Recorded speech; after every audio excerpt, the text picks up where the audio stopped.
dirigentes, nós estamos estreando um projeto da Pró-Reitoria de Desenvolvimento Institucional, que é fazer uma parceria com as pró-reitorias, os campi e as diretorias, trazendo palestras para o conhecimento dos colegas e da comunidade IFP.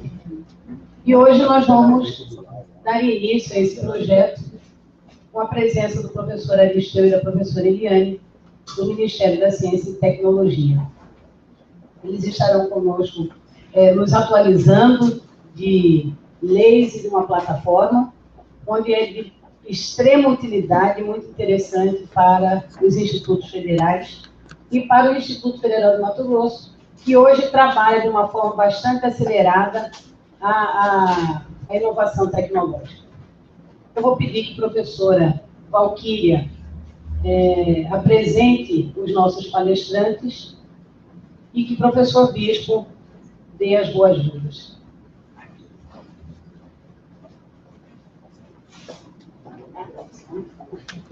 Bom dia, colegas, tudo bem?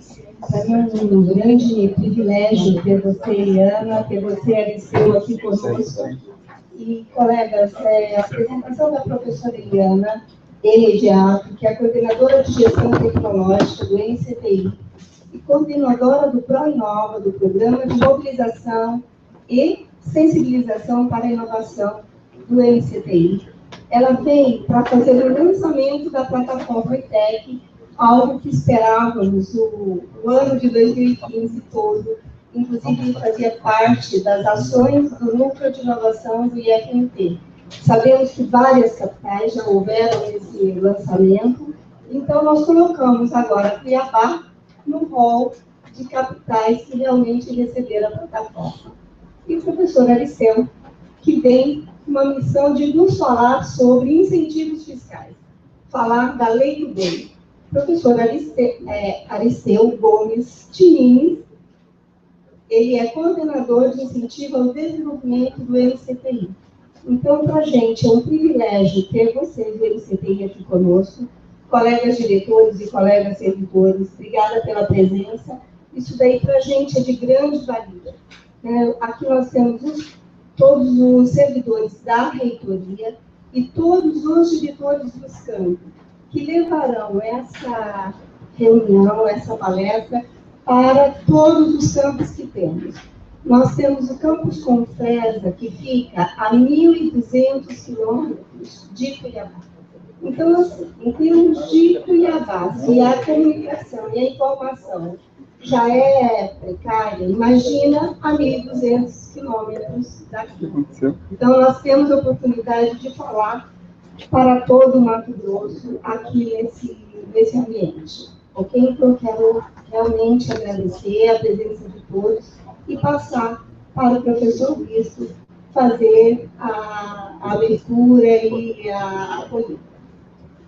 Bom dia a todos e a todas, senhores diretores, servidores, sejam bem-vindos. Quero dar as boas-vindas à Eliana e ao Aristeu. Sejam bem-vindos ao Instituto Federal do Mato Grosso. Com certeza teremos uma manhã aí bastante produtiva e que possamos realmente, principalmente com relação à lei do bem, né, que a gente possa realmente avançar nesse quesito. Eu sei que o governo tentou avançar bastante com relação ao sistema S, a lei do bem, e aí deu uma recuada, porque o sistema S foi bastante duro, mas, porém, nós podemos avançar bastante com relação à lei do bem, que é uma lei de incentivos, que praticamente o órgão público nenhum, principalmente os institutos, usam hoje a lei do bem. Então, é muito importante, sejam todos bem-vindos a esse evento. E vou passar a palavra para vocês, porque hoje nós temos uma agenda bastante apertada, mas sejam todos bem-vindos. Então, eu vou passar o microfone para a professora Eliana, para que ela possa começar. E vou ressaltar, o professor Aristeu, ele é da casa, ele é do IFE São Paulo. Então, ele é realmente coibão. Estava, inclusive, na minha posse, dia que o reitor dele tomou posse, mas eu não posso ir. E só fazer uma pequena correção, quando a Valquíria falou que são todos os servidores da reitoria, parte, nós temos só 150 aqui, viu, Valquíria? É que você falou tudo. Aí eu achou estranho você, porque muitos bons servidores. Eles são muito eficientes. Eu quero voltar esse auditório até o final.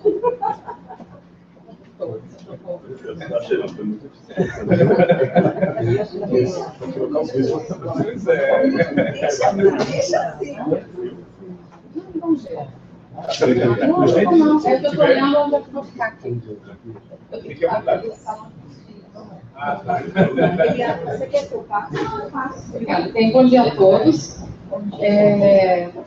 Não sou professora, tá? É Eliana mesmo, não sou você, eu não sou. Eu sou funcionária do Ministério e estou lá no Ministério desde o primeiro dia, que ele foi criado em 1990.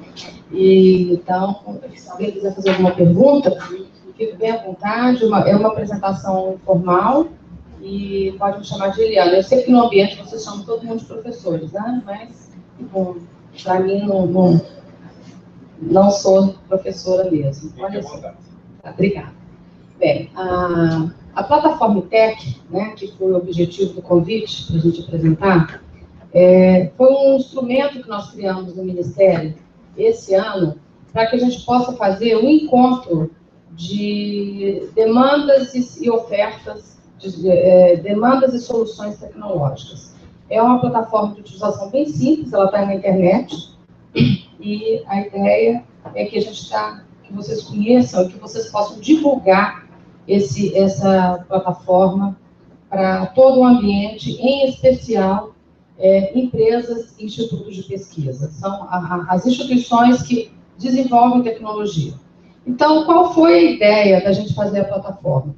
A gente sabe, ao longo do trabalho lá no Ministério, e essa questão de ciência, tecnologia e inovação, da grande dificuldade que tem entre a gente fazer encontrar quem oferece, quem desenvolve uma solução e quem faz que necessita que tem um desafio tecnológico, né?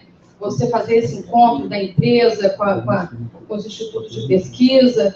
Então, a ideia da plataforma foi a gente construir um ambiente, é um ambiente que está na internet, mas ele também, a gente tem falado muito sobre ele, a gente não deixa somente a plataforma solta na internet, a gente faz encontros, a gente divulga, a gente tenta ensinar para as pessoas como é que usa, por isso que a Valquíria disse que a gente tem lançado essa plataforma nos estados, e a gente tem alguns números aqui, sim, que a gente tem tentado falar muito. Então, a plataforma ela foi construída no conceito de inovação aberta, né? Trabalho em conjunto, você unir as diversas pontas de quem desenvolve a tecnologia, quem está trabalhando na inovação, para você tentar juntar nesse ambiente, nesse ecossistema de inovação, todos esses atores, né, universidades, pesquisadores, laboratórios, que você possa ajudar a fazer o encontro de quem precisa, tem um desafio tecnológico, quem tem uma solução para ofertar. Então, o objetivo da plataforma é um só, fazer encontro para fazer negócios. Então, esse é o objetivo, né? A nossa ideia é que a plataforma ela possa ser como a gente diz lá no Ministério, no grupo que trabalha com a ITEC, ela seria assim, um pupilo, para promover um namoro, que depois possa fazer o casamento, e onde as empresas, as instituições de pesquisa possam fazer o negócio. A ideia da plataforma é que ela possa ser estou procurando porque eles usam muito expressão em inglês que eu não gosto de usar, mas é uma rodada de negócios online, né? O pessoal que fez a plataforma, eu falo para eles, nosso projeto é no Brasil, porque todas as expressões são em inglês. Então, eu não consegui mudar o roadshow, mas tem aí, ficou, depois de muita batalha, eu não consegui tirar o roadshow, mas o marketplace e todas as outras coisas, eu consegui que eles mudassem, né? Então, na verdade, essa apresentação ainda é sobre a inovação aberta, né? Como que você tem os desafios, as tecnologias que não foram publicadas, né? Você tentar encontrar empresas e instituições que estejam longe, até geograficamente, que você não teria condições de encontrar. Às vezes você tem uma empresa que tem um desafio tecnológico, vai encontrar uma solução até em outro estado e até em outro país. Então, a ideia seria você fazer essa junção, esse encontro. Tá? A plataforma, a gente tem na plataforma, como eu disse, ela não é só um site. A gente não fez só um site. Então, a ideia, nós criamos a plataforma, um site, o sistema, tá, que foi desenvolvido. O nosso parceiro nesse projeto é a ANPEI, Associação Nacional de Empresas Inovadoras, que fica em São Paulo, e a gente fez um programa piloto, onde nós negociamos com 8 empresas de diferentes portos, a maioria foi grande empresa, mas nós negociamos com essas empresas que elas colocassem desafios. Então, a ideia, para a gente não lançar uma plataforma, um site vazio, nós negociamos com essas empresas que elas colocassem os desafios e começamos a trabalhar, fazer divulgação no país, para que elas buscassem as soluções, alguma solução para os desafios que elas tinham. E outra coisa que nós descobrimos no começo, que fez parte do programa piloto, é que a gente precisava criar um guia de como uma empresa ou uma instituição escreve um desafio ou uma solução. Para que tenha a questão da propriedade intelectual, tenha a questão do que ela vai expor do desafio que ela precisa.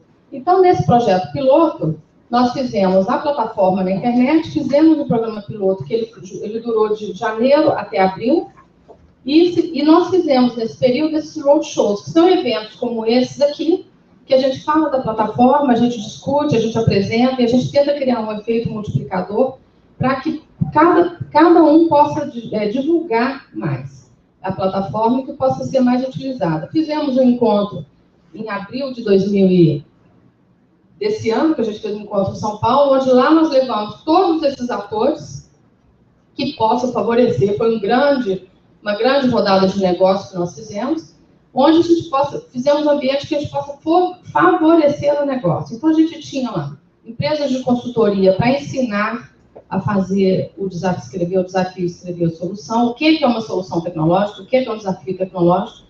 Tínhamos lá agências de fomento que pudessem vir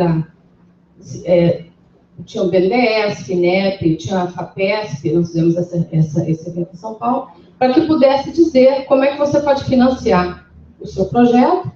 E agora nós vamos seguir esse modelo, né, porque estamos seguindo esse modelo e fazer um encontro anual que estamos negociando até onde que nós vamos fazer em 2016, que a gente já tem algumas ofertas, onde a gente possa colocar no mesmo ambiente o maior número de atores possíveis. Bem, a plataforma, como eu disse, é uma iniciativa do Ministério e quem executa é a ANPEI. A ANPEI é que faz o site, ela que escreve todos os nossos guias, não sei se vocês conhecem aqui a ANPEI, mas ela que escreve os nossos guias, ela que está à frente do nosso projeto. Temos um comitê técnico que faz parte do comitê técnico, a maioria das instituições do Brasil que trabalham com inovação, né, Senai, que tem esses programas de inovação, CNI, SEBRAE, Emprotec, Fortec, a FINEP, BNDES, e temos também alguns parceiros, né, que a gente tem a Unesco, que está sempre envolvida com a gente em alguns projetos, inclusive financiou o primeiro projeto foi financiado no edital da Unesco, Embrapa, Embrapi, CNPq e NPI, que são instituições que estão sempre envolvidas nesse assunto da inovação, dos nossos projetos. Eu tenho aqui um vídeo, vamos ver se vai, bem simplesinho. Esse vídeo, inclusive, ele está no nosso site. Esse aqui.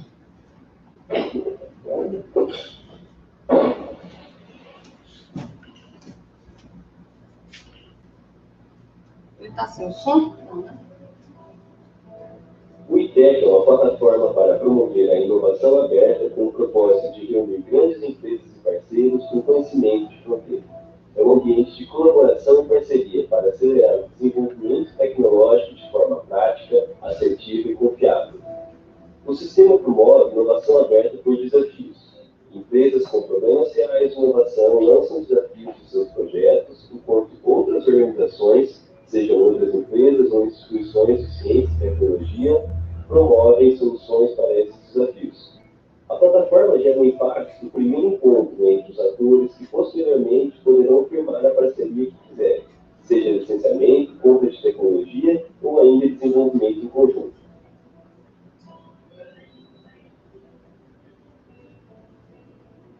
Faça um login na plataforma e fique à vontade para explorar todo o conteúdo de desafios, guias de preenchimento e busca de soluções. Se você, empresa, possui um desafio interno, descreva a solução esperada, quais suas expectativas orçamentárias, cronológicas e que tipo de parceria está disposto a firmar. Então, espere que os solucionadores proponham diferentes soluções. Se você pertence a alguma organização que desenvolveu ou quer desenvolver uma solução para algum problema do mercado ou da sociedade, a plataforma será o canal de fazê-la chegar a quem se interessa e tem capital para evoluir. Tanto desafios quanto soluções ficam disponíveis por um período de tempo e o vínculo entre a plataforma e o desafio são vistos apenas pelos respectivos usuários. ITEC, reunião de empresas arrojadas e parceiros com conhecimento de fronteira para aumentar a competitividade, impacto sustentável e robustez dos projetos e ofertas.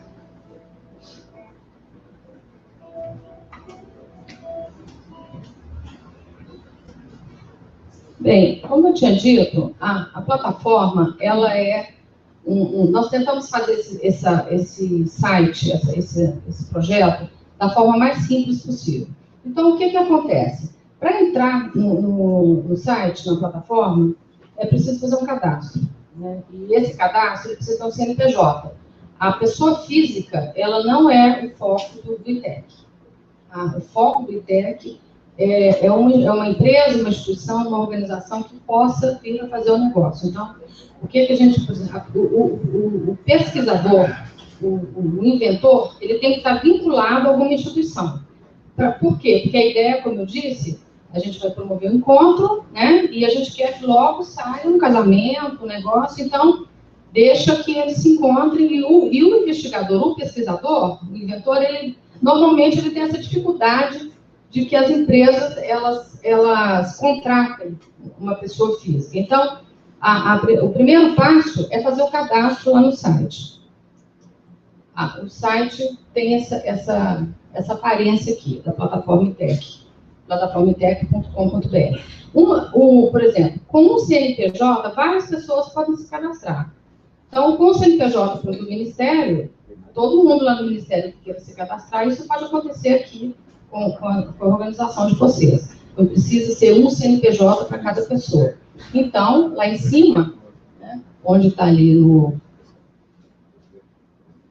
aqui em cima, lá no bem-vindo, né, a pessoa faz o cadastro, são informações simples, o que precisa mesmo é ter o CNPJ, é o nome da pessoa, o endereço da instituição, e ela faz o cadastro. Tendo o cadastro, ela vai navegar nesse ambiente da plataforma. Então,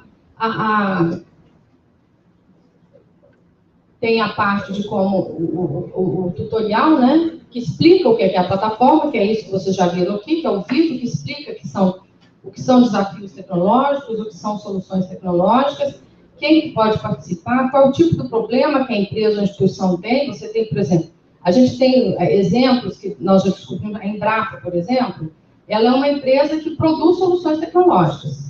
E ela está buscando desafios tecnológicos para que possa fazer encontro, que possam fazer negócios. Então, a gente tem tantas empresas que têm os desafios, como a gente tem instituições que têm muitas soluções. E que elas podem colocar ali as soluções, cadastrar, e eles estão se encontrando. Então, a gente tem uma parte do que é a plataforma, né? A parte dos desafios, a pessoa vai entrar e vai postar um desafio. Nós temos, que vocês vão ver aqui na frente, dois guias que já foram preparados pela ANPEI, que ensina a escrever um desafio e uma solução para que a empresa ela não abra tanto o seu negócio. O que você vai colocar no desafio? O que você vai colocar na solução que vai ficar ali para que todo mundo veja? Então, ele vai postar o desafio, ele não vai ficar na plataforma, ele fica por 90 dias, depois ele sai. Porque nós não vamos armazenar esses desafios, e nós não vamos ter esse banco de dados, nem de desafios, nem de soluções. Então, a pessoa coloca o desafio e vai acompanhando. Se ela vê que não está tendo procura, ninguém está postando solução, ela pode verificar, por exemplo, se o desafio foi mal escrito. Então, ela pode tirar aquele desafio e pode colocar de novo. Ela pode modificar e vai acompanhando a evolução do estágio do desafio. Nós temos aqui os formulários, né? Que vão ficando lá em cima. Tem ali naquele quadrinho ali de cima. Ele apresenta os dias, né? Que faltam. E aqui, ó, 13 dias, que é o tempo que o desafio vai ficar na plataforma. E tem o seguinte, quando você coloca um desafio, você coloca uma solução, ele faz uma leitura por palavras-chave. Então, ele vai dizer o seguinte, olha, tem tantas soluções que podem atender o seu desafio. E também, ele pode ir lá buscar, aqui, ó, tá vendo? É porque eu não estou conseguindo enxergar, mas aqui ele apresenta quantas soluções existem na plataforma que podem ser interessantes para aquele desafio. E ele tem um espaço na plataforma que ele pode clicar e os dois recebem um e-mail dizendo, olha, existe um desafio para a sua solução ou existe uma solução para o seu desafio. E eles vão fazer o encontro e eles vão fazer o negócio, vão tentar fazer essa aproximação. Nós temos aqui, ó, aqui que eu estou querendo dizer, você tem desafios postados, né? Que são, pode colocar de uma forma aqui, ó, esse último aqui. O desafio proposto é desenvolver equipamento de baixo custo de implantação e manutenção que consiga medir de forma instantânea apenas o consumo de energia elétrica. Quer dizer, são coisas que ninguém vai dizer ali qual que é o negócio, abrir o segredo, são coisas mais gerais para que não possa causar essa questão da cópia, né? Que é uma coisa que todo mundo tem medo. Tem quantos todos nós temos, né? Esse problema. Tem os dias que faltam ainda, que os desafios vão ficar lá, número de soluções que estão disponíveis na plataforma que vem atender esse desafio, então tem esses dados aqui. E a gente tem também lá na ANPEI um grupo de pessoas que acompanha a plataforma. Existe, as pessoas nos procuram e querem saber, eu estou com uma dificuldade de escrever um desafio, de escrever uma solução, e a gente ainda tem um projeto no Ministério, a gente tem um projeto lá que a gente custeia, mantenha, né, a gente paga um custo para essas pessoas, os consultores, que ajudam também a instituição a escrever o desafio e a solução. Então, eles podem fazer também não só o contato via plataforma, como pode também fazer esse contato mais pessoal, que eles acabam ajudando a escrever o desafio e a solução. As soluções seguem o mesmo passo, ela fica mais tempo, a solução ela fica 140 dias, ela fica mais do que o desafio. A gente tem um número maior de soluções do que os desafios. Os desafiantes, as empresas que desafiantes são elas que comandam a plataforma, né? Porque elas que vão pagar, elas que vão fazer o negócio, elas que vão arrumar recursos para financiar aquele projeto, então elas que dão o tom dos projetos que estão na plataforma. Aqui segue a mesma linha tem um formulário, né? Você vai navegar por ali, vai descrever, vai colocar, tem lá também o mesmo quadrinho dos desafios, olha lá, quantos dias faltam, né? São 180 dias, no ciclo, são 140. Quantos desafios que podem atender aquela solução que ele tem. Então, segue mais ou menos da mesma forma como o desafio. Tá? Temos aqui também, já no site da plataforma, desculpa, lá na plataforma, 4 guias, que é o Guia Prático de Desafios Tecnológicos, que foi desenvolvido para que as instituições, as empresas, elas saibam escrever o desafio, o Guia Prático de Soluções Tecnológicas, um guia que foi desenvolvido pela ANPEI, pelo Comitê de Inovação,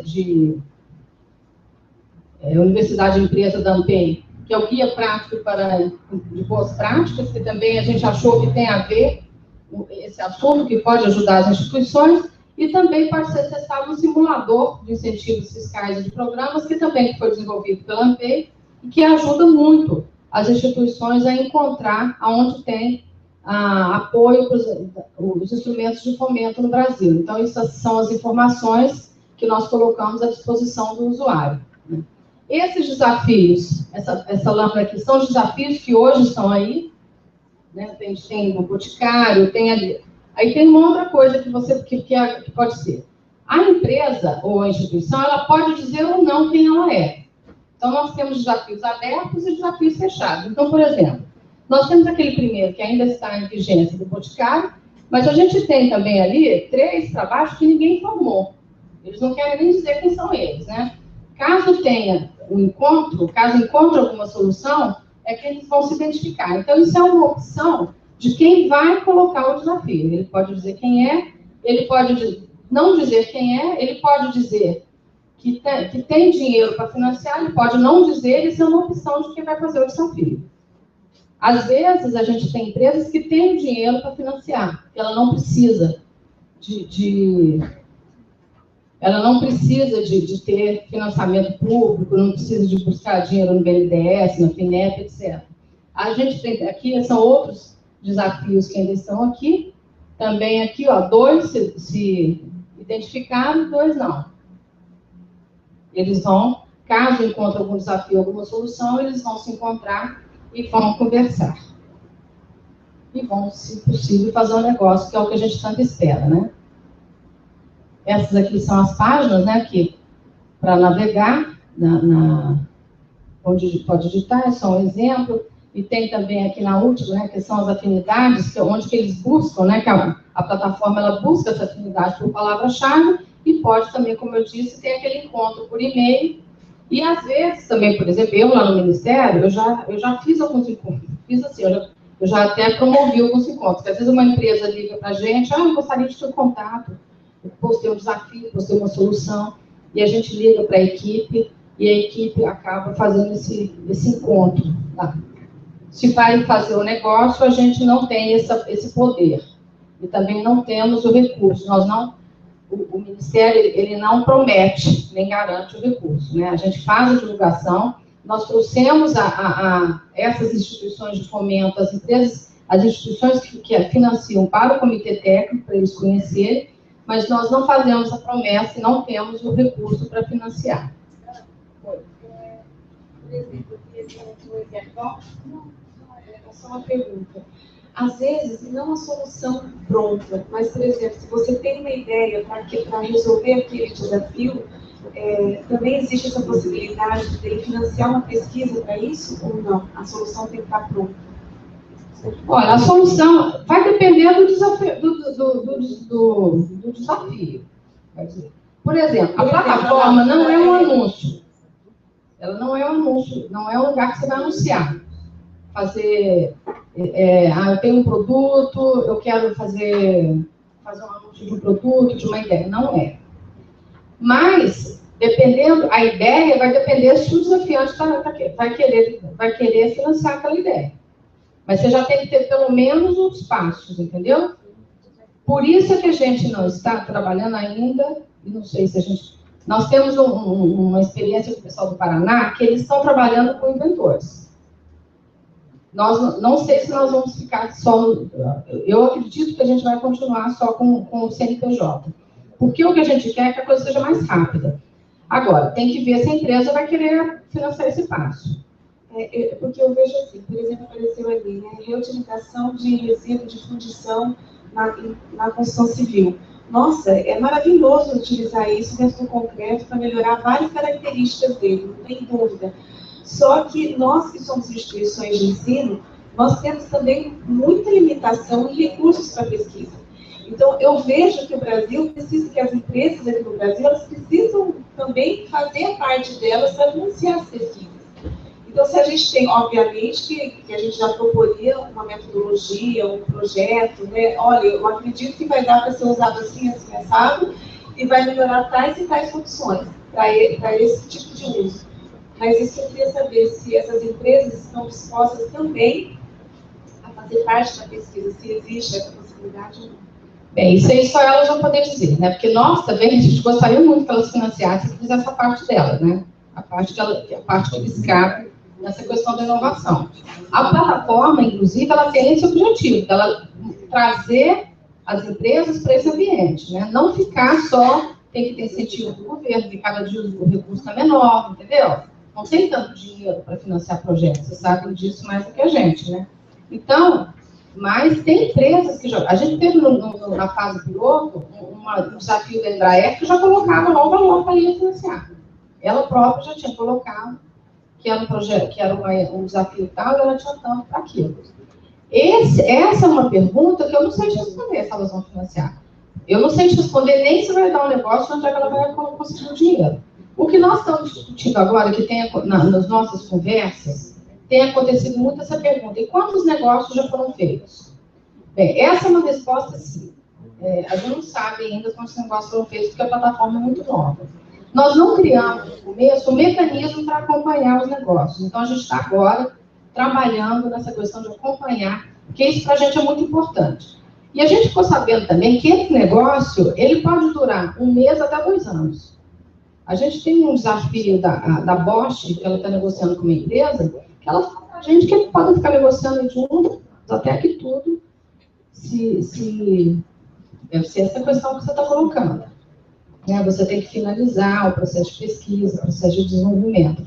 Mas esse é um lado que é igual eu te falei. A gente espera que eles financiem. Por exemplo, o BNDES, ele tem lá uma linha, eles estão para lançar, se já não lançaram, uma linha que chama Soluções Tecnológicas. Eles têm um banco de soluções, as empresas colocam soluções e eles não têm os desafios. Então, qual que é a ideia do BNDES? Ele vai ter essa linha de soluções tecnológicas. Então, se você faz um encontro, você chega lá e fala, olha, encontrei aqui meu desafio, tem aqui a minha solução, e o banco vai financiar lá na linha do BNDES com os benefícios ou juros, do jeito que eles fizerem, entendeu? Mas a nossa ideia, como eu te falei, é o seguinte, a nossa ideia é ser o cupido. Essa resposta aí, a gente, se eles vão financiar, eu espero que sim.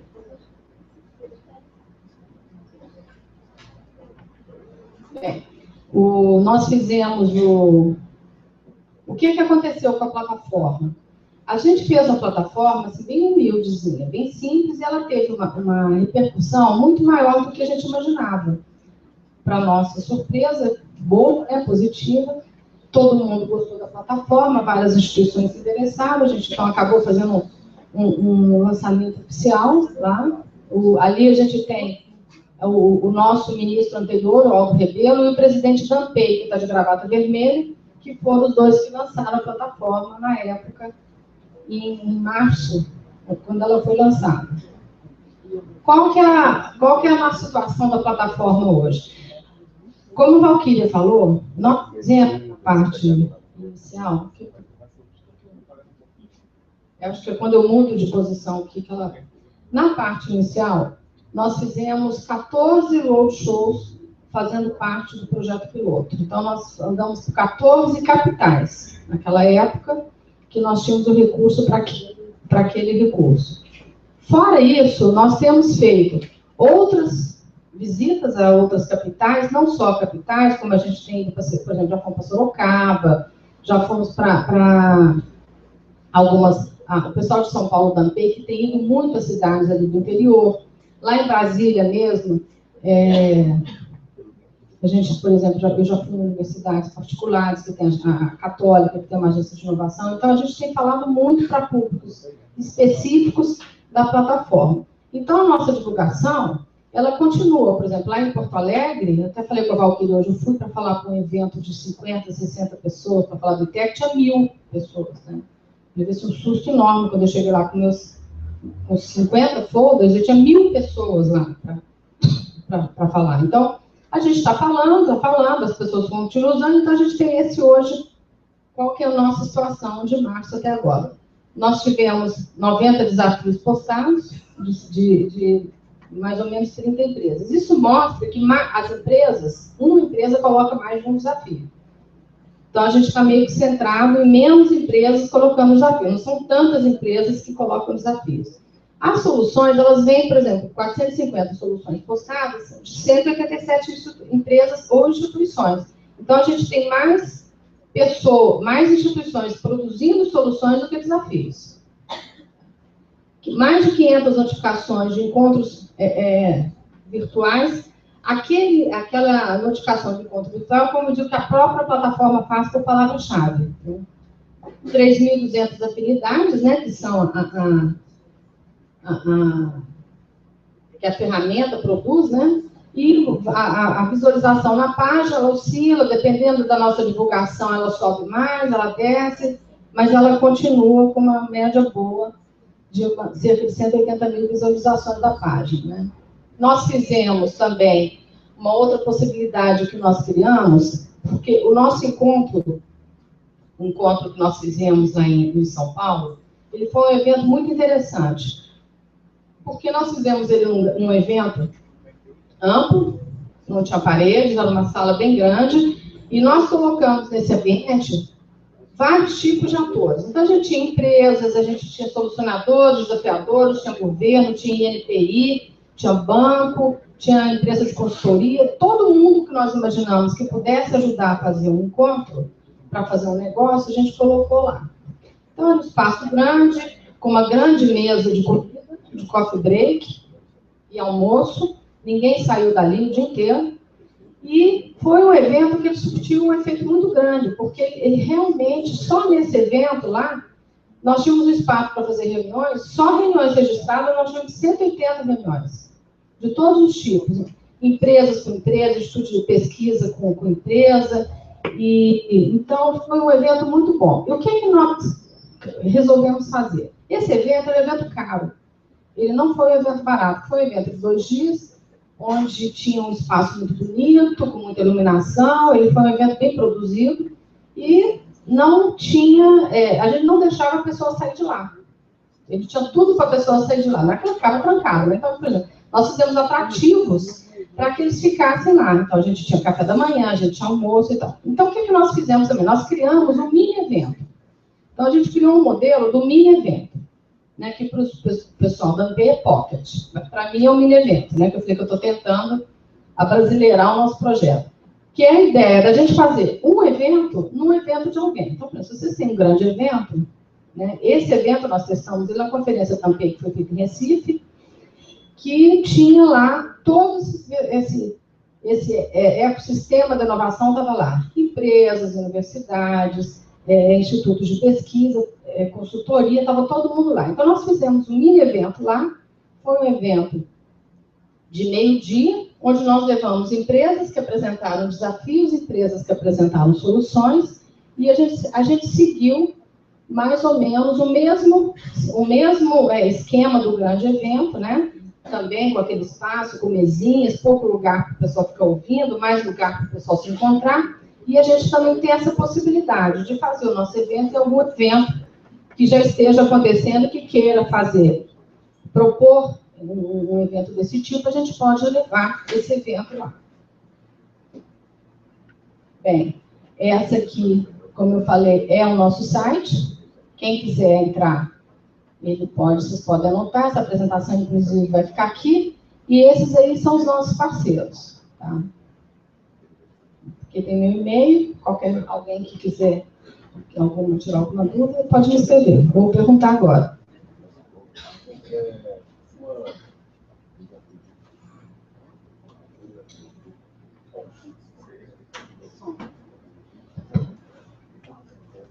Acho que eu consigo falar.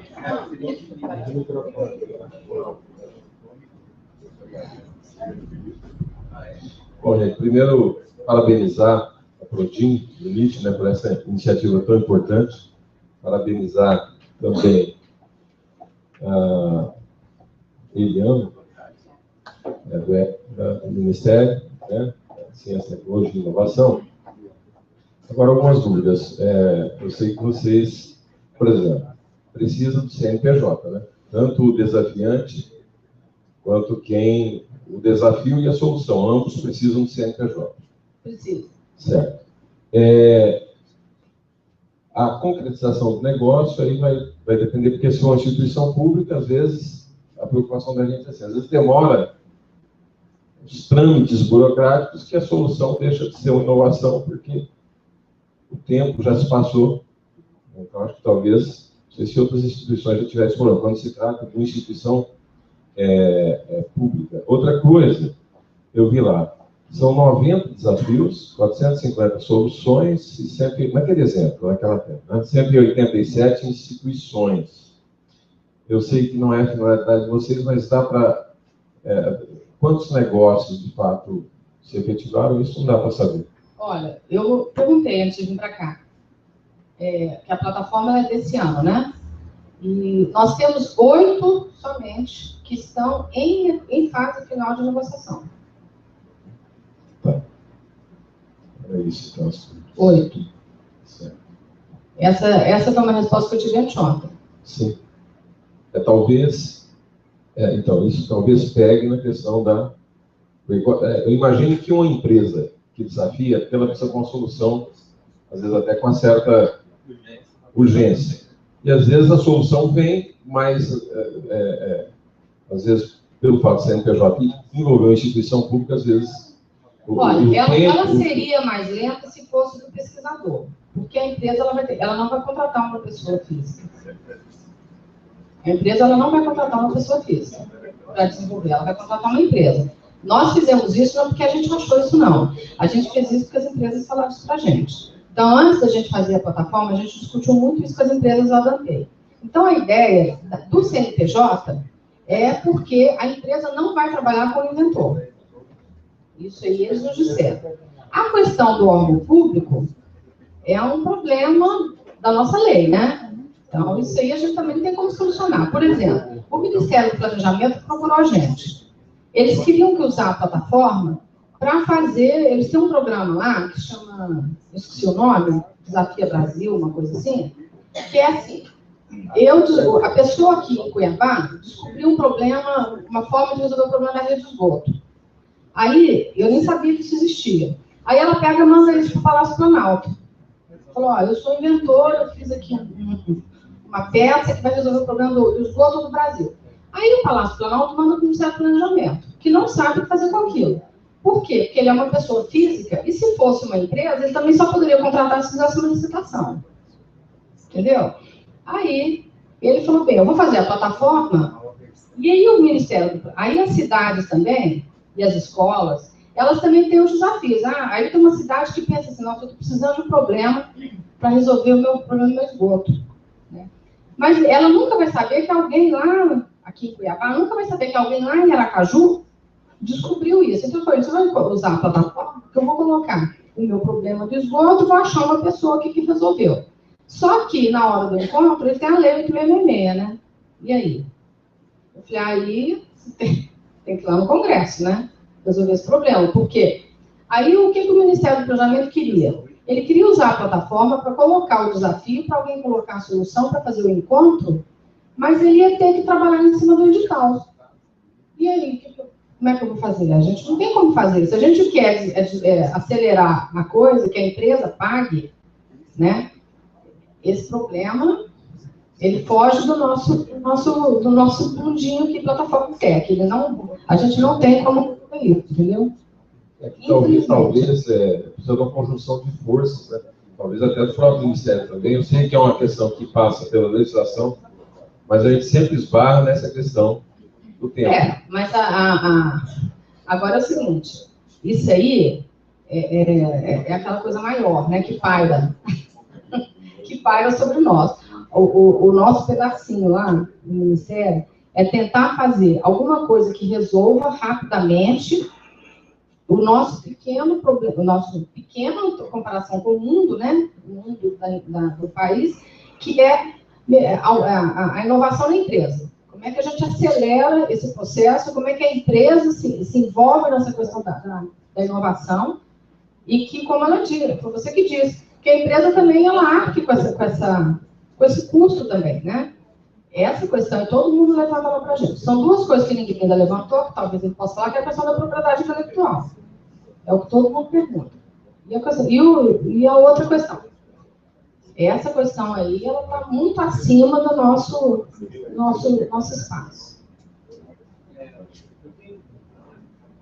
Uma pergunta e uma colocação. Eu acho que volta e meia, essas empresas de fomento de pesquisa colocam editais universais onde a gente pode apresentar projetos de pesquisa para solução de problemas. E existe uma pontuação boa no edital quando você consegue relacionar a solução do seu problema com uma empresa.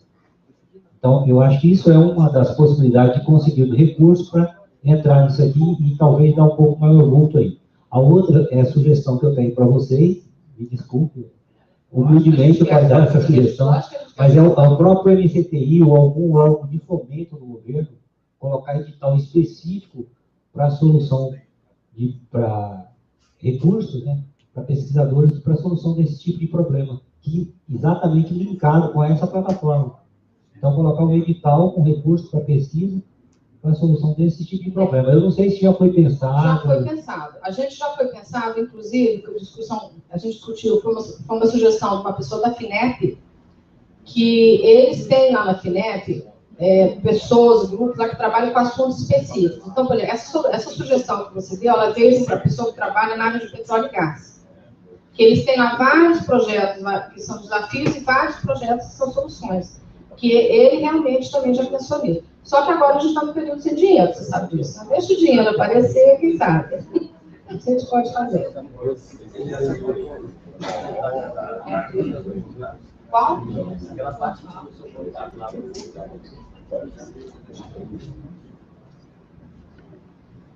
Tá. Bem, eu tenho, o Aristeu também vai falar, e vocês estão com uma agenda grande. Eu queria só falar um outro assunto que a gente está começando, é só dar uma notícia.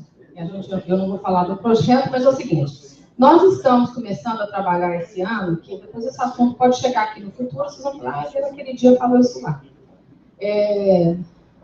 Tem um movimento, que talvez vocês aqui já devam ter ouvido falar, que chama Indústria 4.0, que seria como o pessoal da Alemanha que está liderando esse movimento, eles chamam que é a quarta revolução industrial. Então, já existe um grupo, já existem várias instituições no mundo trabalhando em cima disso, que você tem um passo, né, onde você começa naquela primeira revolução industrial lá, dos 700, né, tudo mecanizado, e agora a gente está passando por uma era que é tudo conectado. Né?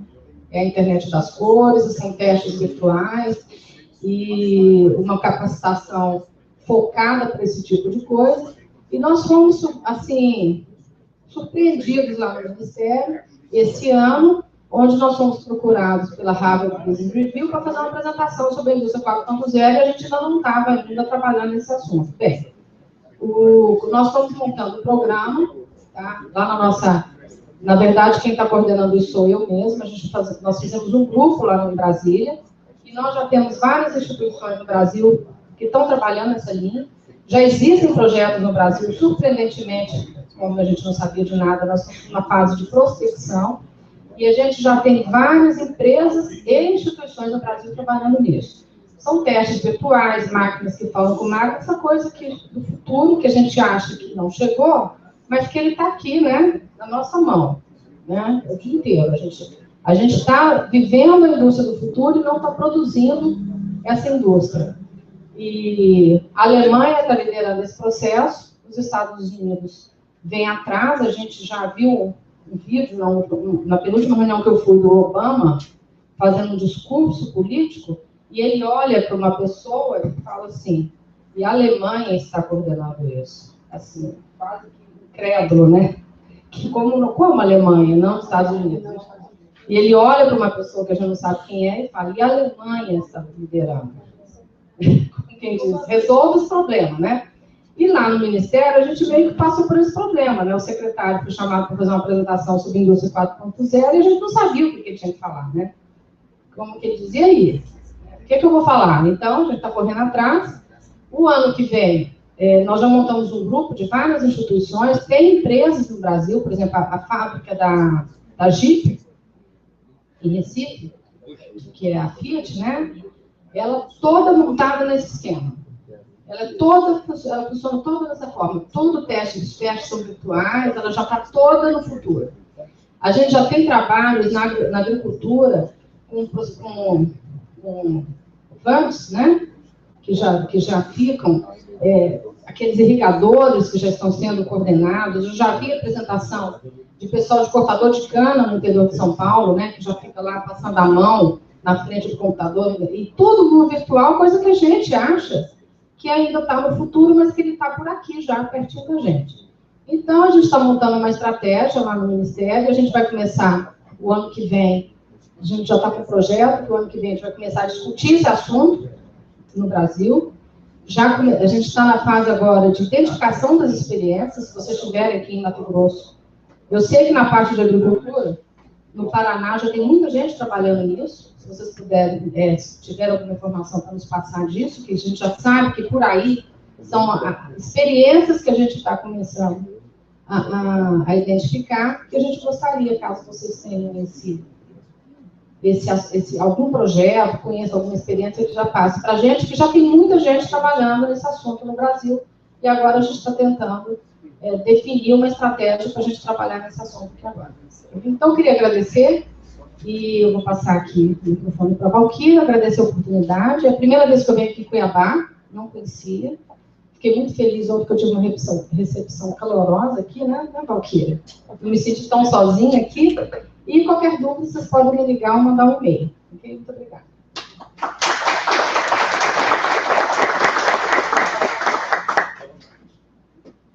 Eliana, nós que agradecemos, porque a gente é realmente um privilégio tê-los aqui. E vou passar para o professor Aristeu Tininas.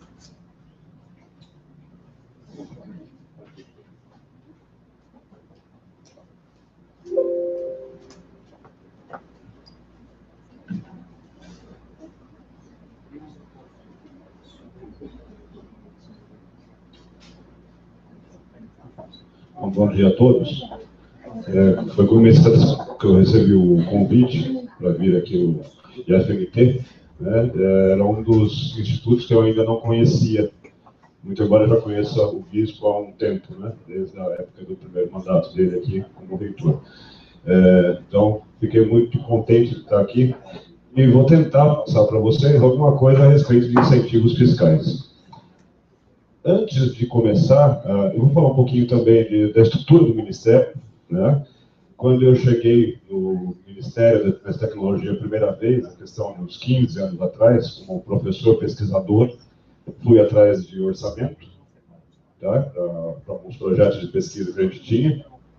Foi muito difícil conseguir os primeiros R$500 mil, mas a gente conseguiu, depois aprovou mais outro projetinho, e eu acabei conhecendo um pouco mais de perto o Ministério. E até um ano e meio atrás, quando eu efetivamente estou trabalhando no Ministério da Ciência, Tecnologia e Inovação, eu achava o Ministério muito pequeno. Porque lá na Esplanada você tem aqueles vários blocos, né, de ministérios, e você pega um MEC, por exemplo, que todos vocês devem conhecer, ele tem tanto o prédio principal, com 10 andares lá, mais 2 anexos. Fora a CAPES, que está fora do Ministério, outro prédio, e etc, etc. Aí no Ministério da Ciência, Tecnologia e Inovação, você chega, é um prédio só, não existem anexos, e ele é dividido com outro ministério. Nós temos então só meio prédio. Eu falei, ele é pequenininho. Né? E não é bem assim, porque dentro da estrutura dele, a gente tem 4 secretarias, tem um estudo para fazer a junção de 2 delas, ainda não foi 100% divulgado. Eu fico na CETEC, que hoje tem como secretário o professor Campagnolo, tá? E o que eu chamo a atenção são essas 21 unidades de pesquisa e institutos tecnológicos espalhados pelo país. Então, quer dizer, o Ministério passa a ter uma estrutura maior até do que alguns ministérios da Esplanada, exatamente por conta desses 21 institutos que ele tem espalhados, como INPA, INPE, INT, e assim vai, vários institutos aí pelo Brasil inteiro, tá? Em vários estados, inclusive. Tá? A CETEC, a nossa secretaria, ela trabalha desde a parte de energias renováveis, minerais estratégicos, biocombustíveis, nanotecnologia, toda a parte relacionada com empresas também, que é o que a gente fala aqui, e ali, na terceira coluna, o último item, a gente fala em incentivos fiscais. Tá? Aí eu pergunto para vocês, o que são incentivos fiscais? Eles podem ser de 3 tipos. Eles podem ser municipais, estaduais ou federais. Municipais, um exemplo da cidade de Dracena, no interior de São Paulo. O prefeito, mais os vereadores, fizeram o quê? Mudaram a lei, porque eles fizeram uma análise da radiação solar obtida na cidade, e eles descobriram que era uma das maiores do Brasil. Perdia para alguma coisa no Nordeste só. Tempo ensolarado a maior parte do ano. Os vereadores mais o prefeito bolaram uma lei municipal que dizia que as empresas de energia fotovoltaica ou eólica, solar, né, ou do vento, poderiam se estabelecer na cidade e teriam uma redução do imposto sobre serviço, o ISS, de 5% a 10%. Eles, uma cidadezinha desse tamanho, posso falar, tá, conseguiram 400 milhões de investimentos na cidade. Mudou a rotina da cidade completamente, é outra cidade, é outra coisa.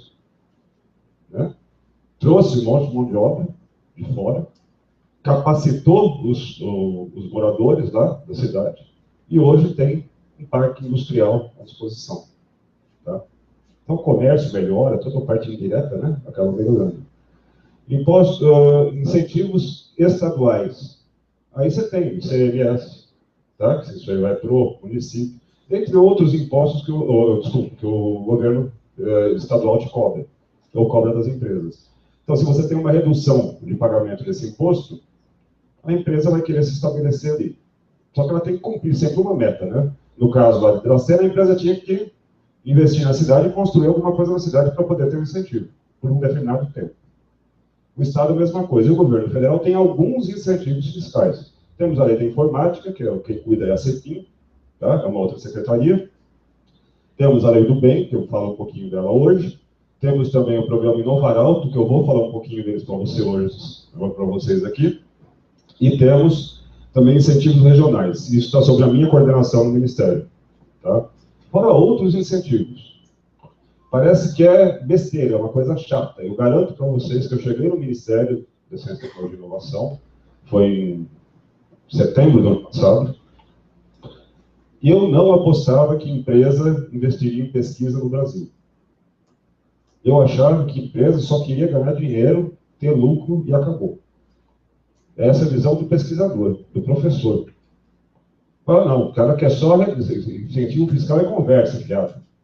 Incentivo fiscal é só para reduzir a carga tributária da empresa. Era isso que eu imaginava.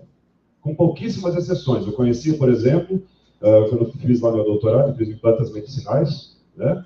Então eu conheci a Natura, lá em Cajamar, pertinho de São Paulo. Eu vi os laboratórios deles, realmente show de bola, uma coisa muito bacana. Né? E lá eles fazem pesquisa, como está tendo mestres, doutores, nossos egressos. Né? Eu faço um parênteses agora, eu estou vendo que tem várias faixas etárias aqui, né? Tem os mais experientes, os mais novos. Os mais experientes vão lembrar, né? Que quando você chegou na escola, a pergunta era, quantas aulas você dá? Né? Então, isso que o cara era bom ou não. Passado um tempo, quantos alunos de IC você orienta? Depois, quantos mestrandos ou doutorandos você tem? Quantas patentes você tem? Isso aí vai evoluindo. Até que chega hoje e fala, quantos alunos teus produtos do teu serviço estão empregados na iniciativa privada nas empresas? Raramente vocês vão um doutor e um mestre empregado numa empresa de grande porte, né? Fazendo pesquisa. Isso tem mudado um pouquinho. Eu mostro para vocês lá mais para frente. Eu vou falar rapidamente, deixa eu só explicar para vocês como que eu deixei a apresentação. Eu vou deixar a apresentação disponível para vocês, porque eu coloquei todas as leis e decretos. Se eu for ficar lendo tudo isso, vai todo mundo dormir aqui, inclusive eu, porque eu detesto ler, né? Ficar lendo pontos de slides. Mas porque eu fiz um resuminho, né? Então, se você observar aqui, por exemplo, o programa Inovar Alto, eu vou explicar já já, olha só a legislação que tem sobre o programa Inovar Alto. Se você tiver que ler tudo aquilo, é melhor desistir. Vamos dar aula, fazer pesquisa, como disse, que fica mais fácil. Né? Mas eu deixo aqui para vocês, veja lá, só como exemplo. Eu tenho lá a Lei 12.546, de 14 de dezembro de 2011. É só ler o artigo 5 e 6. Tá? Então, esse resumo que eu deixei. Você não precisa ler a lei inteira para entender o que é o programa Inovar Alto, quais são as condições, tá, que você tem. E a partir daí eu vou deixando os artigos certinho para vocês, né, que vocês já podem focar direto para fazer a busca de vocês. Fica uma forma mais fácil do acesso à informação. Tá? O programa Inovar Alto é um programa de incentivos de redução do IPI. Vocês já ouviram falar, né, redução de IPI para veículos? Né? E antes que alguém me pergunte, o que você está falando do setor automotivo para nós, que não temos nada a ver com o setor automotivo. O programa Inovar Alto, ele tem várias metas para serem cumpridas. Uma delas é a eficiência energética, novos combustíveis. Vocês têm um curso de combustível aqui, não tem? Pronto. Em Cáceres, né? O diretor de Cáceres está presente? Eu estou devendo uma informação para ele. Ele me pediu por e-mail e esqueci de responder. Então, vocês têm biocombustíveis que poderia ser utilizado na área de eficiência energética. Nós temos segurança veicular, né? Então aí entra segurança do trabalho, entra um monte de coisa, a parte de medicina e etc. Tá? Tem a parte de engenharia mesmo, a parte de engenharia mecânica, mecatrônica, etc. Eu vou dar como exemplo, eu vou passar mais rápido para o Inovar Alto, que eu quero focar depois na lei do bem. Tá? Então, eu vou passar aqui só para vocês entenderem o que é. Ele tem como natureza o incentivo à inovação tecnológica e adensamento da cadeia produtiva de veículos automotores. Aí vem os objetivos que eu tentei falar agora há pouco. Você tem desenvolvimento tecnológico, inovação, segurança veicular, proteção ao meio ambiente, então não sei se vocês têm alguma coisa na área ambiental aqui, tá? Eficiência energética e qualidade de veículos e autopeças. Então aqui nessa parte de autopeças você abre um grande leque para outros tipos de pesquisa, está na área técnica. Tá? Com alunos do curso técnico, talvez em mecânica, eu, infelizmente, não tive a oportunidade de ver os campos e os cursos que vocês têm para adequar melhor. Como pilares, nós temos o modelo de produção e industrialização, incremento de investimentos em pesquisa, desenvolvimento e engenharia. Aqui ele não foca só em pesquisa, pode ser projetos de engenharia. Qual é a diferença de pesquisa, desenvolvimento e inovação? Um projeto de pesquisa, desenvolvimento e inovação e um projeto de engenharia. Engenharia, eu dou o exemplo de uma casa. Eu quero construir uma casa. Eu tenho dinheiro, eu contrato um arquiteto, uma empresa construtora, o arquiteto me propõe uma solução criativa, ou dentro, ele faz alguma entrevista, me propõe uma, duas, três soluções, só uma coisa criativa, não tem pesquisa, nada, né? E eu contrato a empresa e falo, o engenheiro faz o cálculo, quanto de concreto, que tipo de ferragem, que tipo de revestimento, me dá um orçamento, eu pago, você constrói e fica todo mundo feliz. Isso é um projeto simplesmente de engenharia. Se eu chegar e falar, não, eu quero uma casa com materiais alternativos, totalmente recicláveis, uma casa que se vire sozinha, não precisa da energia elétrica da rua, nem da água, nem de absolutamente nada. Ela é toda automatizada, totalmente sustentável. Eu vou precisar de pesquisa, eu não tenho a solução pronta no mercado. Não adianta eu contratar a empresa de engenharia, porque ele não vai saber fazer isso. Ele vai precisar contratar alguém para estudar isso melhor, não é? E me propor um projeto. Aí sim entra pesquisa, desenvolvimento e inovação. Então, a linha que divide projetos de engenharia e projetos de pesquisa é mais ou menos... Tem um conhecimento já adquirido? Tem. É só fazer cálculo, usar as ferramentas disponíveis? Projeto de engenharia. Um outro exemplo, dentro da área de TIC, tecnologia da informação e comunicação. Vou montar um aplicativo para controlar, sei lá, vou dar um exemplo bem bobinho, para controlar quem entra e quem sai dentro dessa sala, com horário, etc., para fazer depois tipo um ponto eletrônico, um chip que eu vou colocar na pessoa, e um aplicativo que vai ficar ali na porta. Se eu pesquisar no Google, é capaz de eu achar praticamente o código todo pronto, o algoritmo todo pronto. Basta fazer pequenas adequações para a situação do FMT. Né? Isso é um projeto de engenharia, já existe o conhecimento. É só ir atrás dele e colocar para funcionar. Se eu quero uma coisa totalmente inovadora, em que demande pesquisa, que demande tempo, demande risco tecnológico, é a palavra. Existe o risco de não dar certo. Se existe o risco de não dar certo, isso é um projeto de pesquisa, desenvolvimento e inovação. Tá? Então, Inovar Alto ele pega os dois. A lei do bem, que eu vou falar depois, é só pesquisa, desenvolvimento e inovação. quem acompanha só para vocês entenderem, quem acompanha o Novo Arauto é o MIDIC, tá? O Ministério do Desenvolvimento da Indústria e Comércio. Ele é responsável por toda a execução. Nós, do Ministério da Ciência, Tecnologia e Inovação, a gente só analisa atividades de pesquisa e desenvolvimento. E é nisso que eu foco hoje. Temos também o Ministério da Fazenda, que faz a fiscalização tributária, para saber se as empresas que aderiram ao programa Novo Arauto, se elas estão cumprindo as metas ou não. Lembra que eu falei no começo? Ele tem o incentivo, mas ele tendo o incentivo, ele precisa cumprir uma meta, ele precisa fazer a lição de casa.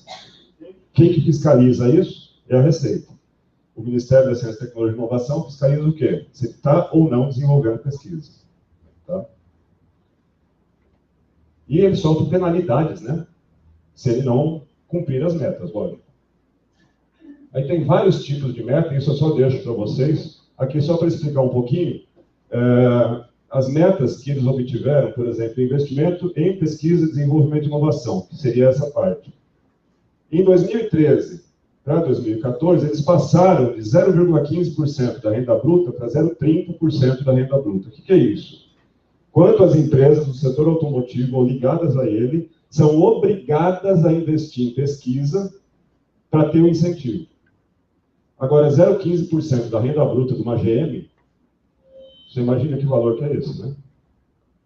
0,15% da Fiat, da Ford, a renda bruta de venda de todos os veículos, todos os caminhões, etc, etc. Então é muito dinheiro, 0,15. Só para vocês terem noção, eles não conseguiram atingir 0,15 em 2013. E olha que eu vi vários laboratórios montados, assim, laboratórios do primeiro mundo. Você olha laboratórios grandes, tá?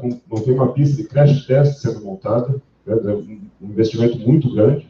Eles não chegam a 0,15, porque 0,15 é muito dinheiro para a empresa. Quando eles não chegam, eles fazem um depósito no Fundo Nacional de Desenvolvimento Científico e Tecnológico, FNDCT. Tá? E esse dinheiro é destinado para outros projetos. Veja que eles têm que chegar em 2017 a 0,5%. Ou seja, esse investimento só tem a crescer até 2017. Onde que a gente entra nisso? Se eu tenho condições de buscar uma empresa do setor automotivo, seja para aqueles 5 objetivos que eu coloquei lá no começo, tem ambiental, eficiência energética, etc., a gente tem que saber o que a gente tem na mão, quais as linhas de pesquisa que a gente tem disponíveis aqui, o que os grupos de pesquisa aqui, o IFMT, estão fazendo. A partir daí, se aproximar de alguma forma da empresa e prospectar mesmo, chegar sabendo da empresa, saber, eu sei que você tem que investir 0,30, eu sei que você tem que investir 0,50.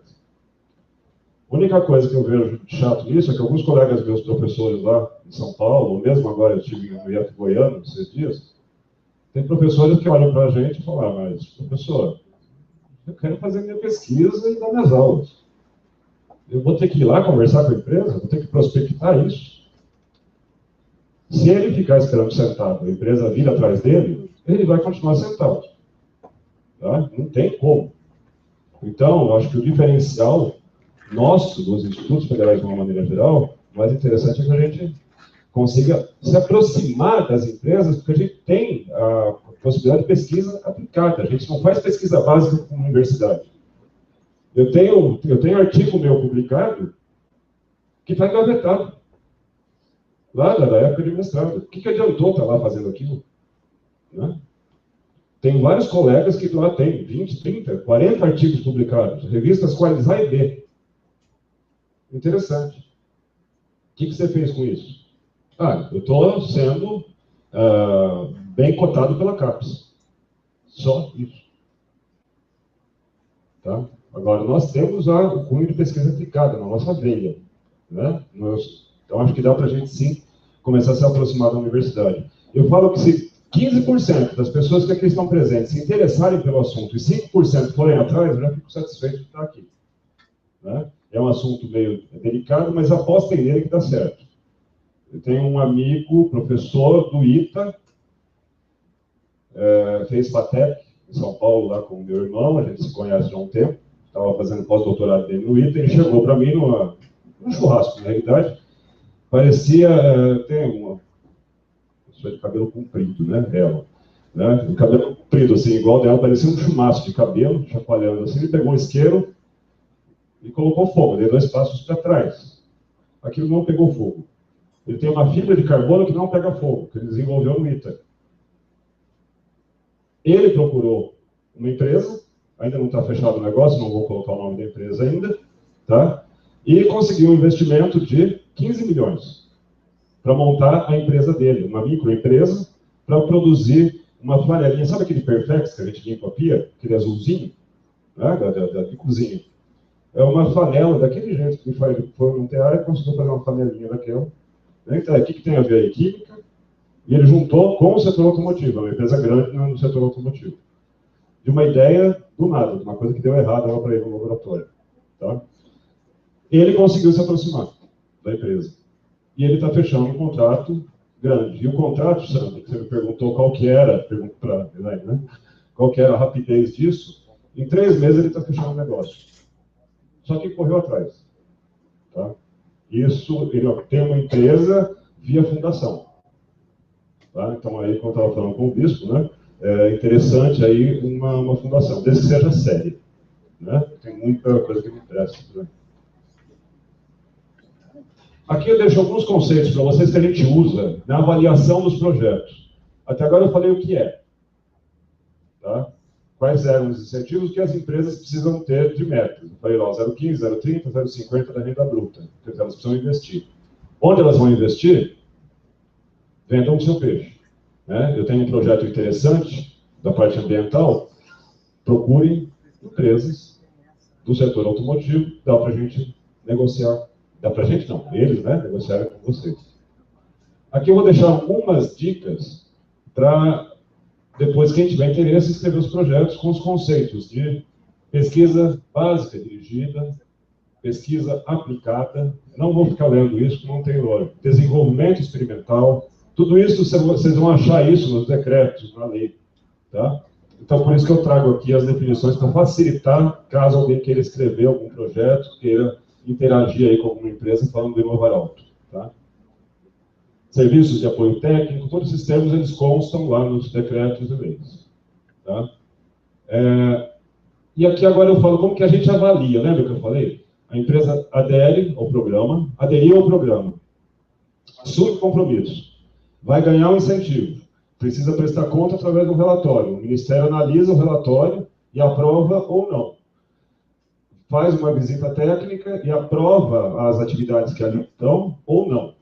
Então, como que a gente faz para avaliar isso? Que eu acho que é o mais importante de falar aqui agora. A gente faz algumas perguntas para o projeto, para o relatório dele. Ele está me prestando contas, então eu vou deixar aqui as perguntinhas para vocês se guiarem se vocês tiverem que escrever, ajudar a escrever esse relatório posteriormente. Então ele pergunta, o projeto foi ou será responsável por desenvolver um novo conhecimento? Sim ou não? Esse conhecimento estava disponível no segmento seu? Sim ou não? A aplicação e a integração desse novo conhecimento significou ou vai significar um desafio tecnológico para a sua organização? Sim ou não? Se respondendo 3 sims, o teu projeto de pesquisa, desenvolvimento e inovação. Se tiver um não no meio do caminho, você está com um projeto de engenharia. Tá? E aí tem várias outras perguntinhas que eu deixo aqui para vocês, que são a sequência de análises que a gente faz. Mais algumas definições, que eu deixo para vocês. E o finalzão aqui da parte do Inovar Alto é falar que o projeto, ele adquiriu conhecimento? Sim ou não? Se sim, ele vai para pesquisa e desenvolvimento. Se não, ele tem risco tecnológico? Se a resposta é sim, ele ainda é pesquisa e desenvolvimento. Se não, ele é engenharia. Eu friso muito bem isso, porque tanto no Inovar Alto, lembra que eu falei, ele contribui, ele aceita as duas vertentes. Ele aceita tanto projetos de pesquisa, desenvolvimento e inovação, como projetos de engenharia. E agora a gente entra na lei do bem. E na lei do bem nós temos vários problemas de reprovação do relatório das empresas, porque eles pegam projetos de engenharia e jogam com... Tá? A partir do momento que ele joga como se fosse pesquisa, eu não posso aceitar, porque na lei só está me dizendo, é só pesquisa, desenvolvimento e inovação. Então, essas perguntinhas que eu estou fazendo aqui para vocês do Inovar Alto, elas servem muito bem para a lei do bem. Tá? Então, se vocês forem prospectar a lei do bem, que é o próximo assunto, junto às empresas, saibam o que é bem nitidamente essa linha que divide o projeto de pesquisa com engenharia. Isso é o mais importante na hora de preencher o relatório lá. Bom, eu já estou me avançando no último tempo, eu sei que a agenda de vocês está cheia, então vamos rapidinho aqui para a Lei do Bem. Novamente, eu deixo para vocês todo o resumo da Lei do Bem, tá? E enfatizo aqui a Lei 11.196, se você entrar lá no planalto.gov.br, você tem ela toda editada já, e enfatizo essas portarias aqui, 715 e 788, disponíveis lá no site do Ministério, que é o que normatiza a forma de análise dos relatórios. O que é a Lei do Bem? Vamos imaginar que uma empresa, você chega numa empresa, você tem uma ideia interessante, é do segmento da empresa, né? Você se aproxima dela e fala, olha, eu tenho um projeto que eu acho que te interessa. E a empresa se interessa por isso. Vamos imaginar que ela invista R$100 no seu projeto. Se ela investir R$100 no seu projeto e ele realmente for de pesquisa, desenvolvimento e inovação, a empresa, na hora de fazer a declaração do imposto de renda da pessoa jurídica dela, ela pode lançar 160. Ela gastou só 100, mas ela vai fazer um lançamento de 160. Quando a gente preenche a nossa declaração de imposto de renda, se você tem lá R$100 de despesa médica, se você pudesse colocar 160, seria pagar menos imposto, certo? Então, é esse o incentivo fiscal que a Lei do Bem dá. Mais ainda, se a empresa investiu 100, ganha 60 automaticamente e ganha mais 20 se do ano passado para esse ano, ela tiver um aumento de 5% de pesquisadores envolvidos. Então, ela pode registrar 180. E se ela tiver o registro de uma patente ou cultivar, no caso de empresas da área do agronegócio, ela coloca mais 20. Ela pode, então, colocar R$100 na pesquisa e, na hora de fazer o DIPJ, da Declaração de Imposto de Renda da Pessoa Jurídica, ela coloca 200. É um senhor incentivo, não é? Mais ainda, ela pode reduzir 50% do IPI se ela comprar bens destinados à pesquisa e desenvolvimento, especificamente. Então, não vale para a linha de produção. A empresa está lá e fala, vou tirar essa linha de produção aqui e vou colocar uma nova. Não. Isso aqui você está simplesmente otimizando a tua empresa. Você comprou, você não teve risco nenhum, não tem nada de pesquisa nisso. Agora, não, vou comprar, sei lá, para química, um cromatógrafo a gás. Para fazer pesquisa, né? Então ela tem 50% de IPI. Essa parte eu não entendo muito bem, que é a parte contábil, deve ter até gente que entenda melhor disso, mas você pode fazer a depreciação ou amortização aceleradas de bens tangíveis e intangíveis. Então você compra lá um equipamento, ao invés de você fazer a amortização dele em 5 anos, você faz toda ela no primeiro ano. Tá? Isso contabilmente é interessante para a empresa. Eu não sei exatamente por quê. Não fui atrás disso. E mais ainda, ele tem uma redução para zero da alíquota de imposto de qualquer tipo de remessa para o exterior que tenha a ver com manutenção ou registro de patentes ou cultivares. Tá? Então, um incentivo bem legal, né? Tá, agora eu vou dar uma notícia, então. Já que está todo mundo falando que é demais, eu tenho que dar uma notícia para vocês. Saiu uma medida provisória, 694, há 3 meses atrás, mais ou menos, que suspende a Lei do Bem para 2016. Tá? E dou uma boa notícia agora.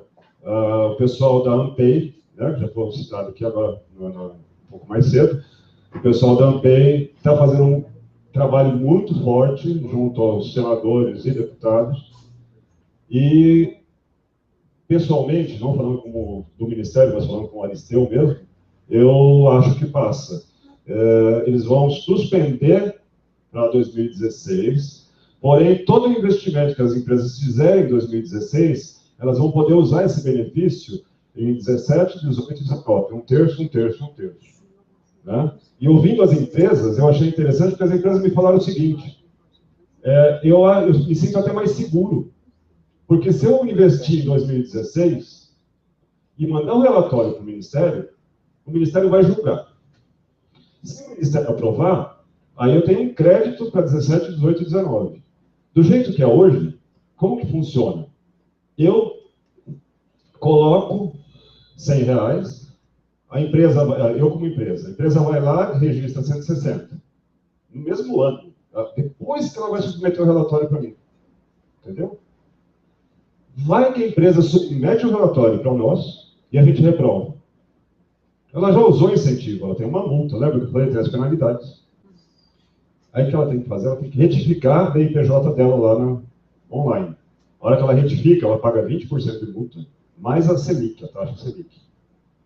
Não é atrativo. Então as empresas elas se sentem um pouco inseguras, porque ela fala, poxa, e se não for considerado pesquisa no meu projeto?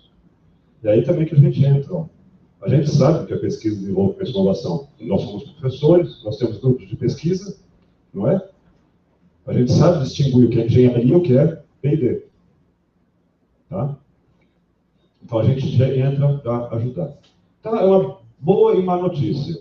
Mas isso ainda tem que passar pela Câmara. E a gente não sabe mais o que sai daquela Câmara, né? Do jeito que está meio confuso.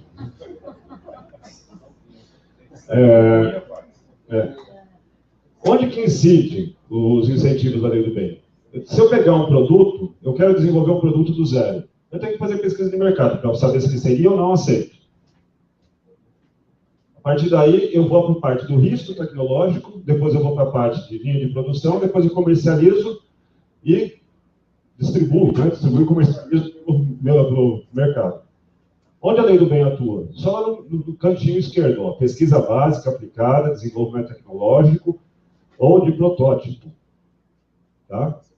Não atua na pesquisa de mercado. Então, se eu for fazer pesquisa para descobrir se o produto vai ser ou não bem aceito, não uso incentivo. O dinheiro que eu gastar, não posso de 100 registrar 160. Se eu entro em linha de produção, vou trocar minha linha de produção, vou mudar o layout, vou tentar modernizar, etc., também não funciona. E transporte, logística, comercialização também não. Então, só onde tem risco. Aqui é onde mais as empresas erram na hora de preencher os formulários para a gente. Ele coloca, o risco tecnológico é não arrumar recursos humanos capacitados para fazer o meu projeto. Isso não é um risco tecnológico, é um risco de recursos humanos. O meu risco é não ter dinheiro, capacidade de financiamento. Esse risco todos nós corremos, né? Tá no nosso dia a dia. Tá? Isso não é um risco tecnológico. Risco tecnológico é, existe conhecimento disponível? Não. Então, vou ter que adquirir conhecimento, vou ter que ir ver e testar.